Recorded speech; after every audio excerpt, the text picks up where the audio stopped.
Assalamualaikum warahmatullahi wabarakatuh.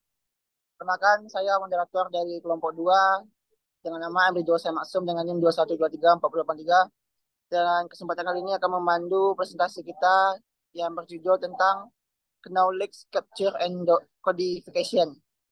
Setelah selanjutnya itu saya akan memperkenalkan anggota di kelompok 2 yaitu yang pertama Irfan Hidayat, yang kedua saya sendiri, yang ketiga Muhammad Lutfi Maulana, yang keempat Nafisa Nurizah, yang kelima Roy Aziz. Baiklah, langsung saja kita ke materi yang pertama yaitu introduction, yaitu menangkap bukanlah murni mekanistik atau add-on, karena ada hubungannya dengan organisasi penemuan dan integrasi pengetahuan ke dalam pabrik dari organisasi. Pengetahuan harus ditangkap dan dikodifikasi sedemikian rupa sehingga dapat menjadi bagian dari basis pengetahuan yang ada di organisasi. Baiklah, materi selanjutnya akan dibacakan oleh rekan saya yaitu Roy Aziz. Kepada rekan saya Roy Aziz dipersilakan. Baiklah, saya akan menjelaskan siklus KM terintegrasi. Yang menjadi dasar penjelasan ini menggunakan siklus Knowledge Management terintegrasi. 3 tahapan utamanya yaitu 1. Menangkap dan menciptakan pengetahuan. 2. Membagi dan menyebarkan pengetahuan. 3. Mengakuisisi dan aplikasi pengetahuan.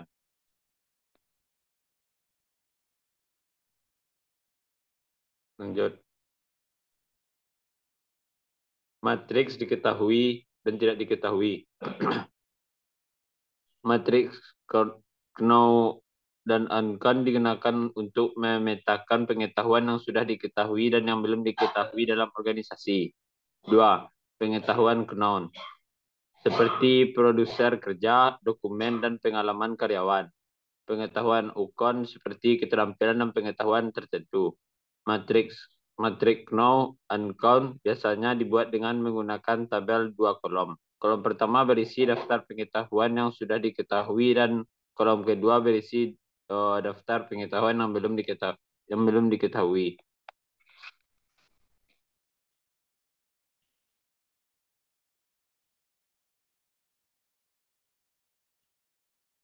Lanjut.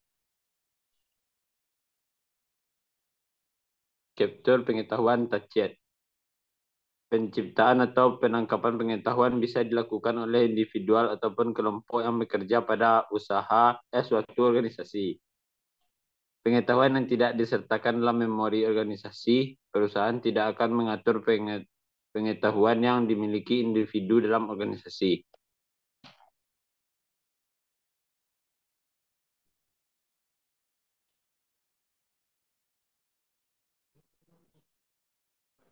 Lanjut. Saya silakan ke moderator.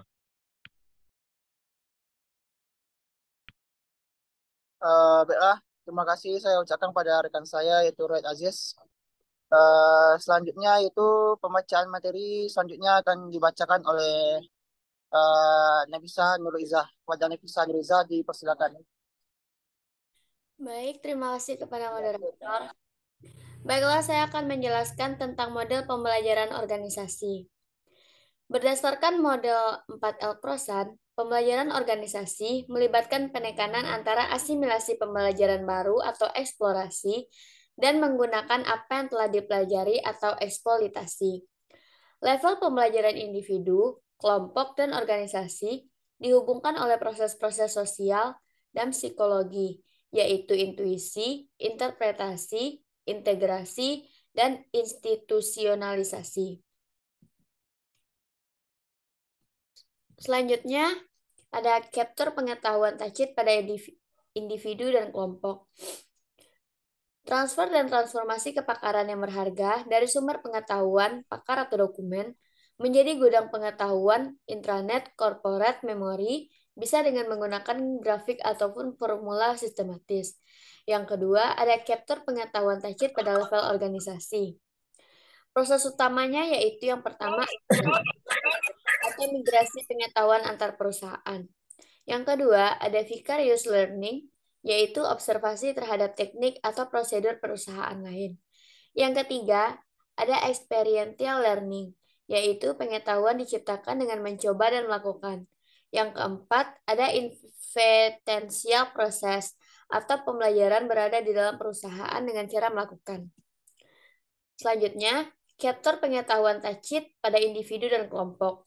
Yang pertama ada pengetahuan prosedural, yaitu fokus pada keyakinan yang terkait dengan urutan langkah-langkah atau tindakan untuk mendapatkan hasil yang diharapkan.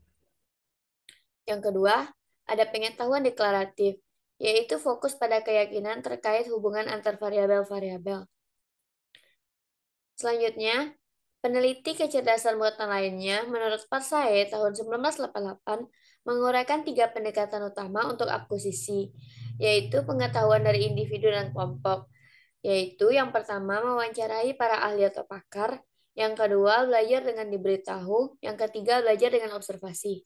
Baiklah, saya kembalikan kepada moderator.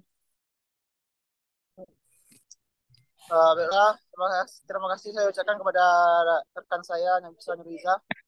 Selanjutnya itu pembacaan materi selanjutnya akan dibacakan oleh Muhammad Lufi Maulana. Kepada Muhammad Lufi Maulana dipersilakan.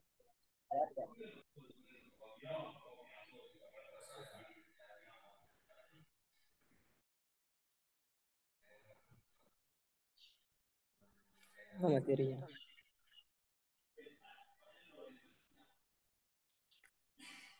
Kodifikasi pengetahuan eksplisit. Masalah yang dihadapi adalah berkaitan kualitas yang meliputi akurasi, kemudahan dimengerti, aksesibilitas, kredibilitas.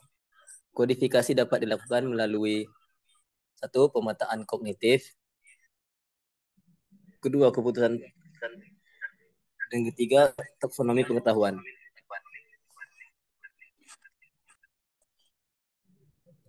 Peta kognitif. 1. Peta kognitif adalah cara yang baik untuk mengkoding pengetahuan yang ditangkap karena peta juga menangkap konsep dan antar hubungan yang kompleks antar konsep-konsep kunci yang berbeda. Kedua, peta konsep mempresentasikan konsep dan relasi dalam bentuk grafik 2 dimensi. Dengan node atau titik yang mempresentasikan konsep kunci yang dihubungkan oleh hubungan-hubungan atau links yang mempresentasikan proposisi. Dan yang ketiga adalah tujuan dari sistem ini adalah untuk mengorganisasikan lebih baik pengetahuan eksplisit dan menyimpannya dalam memori korporat untuk penyimpanan jangka panjang. Mohon keputusan. Yang pertama, kompak dan efisien. Yang kedua, mudah dimengerti. Yang ketiga, dalam bentuk flowchart dengan jalur alternatif sebagai hasil dari pilihan yang berbeda. Dan yang ketiga adalah taksonomi pengetahuan. Yang pertama, konsep sebagai dasar bentuk pengetahuan dan kepakaran. Yang kedua, taksonomi sebagai sistem klarifikasi dasar yang memungkinkan untuk menjelaskan konsep dan ketergantungannya secara hierarki. Taksonomi pengetahuan memungkinkan pengetahuan untuk direpresentasikan secara terorganisir dalam bentuk grafis. Saya kembalikan kepada moderator.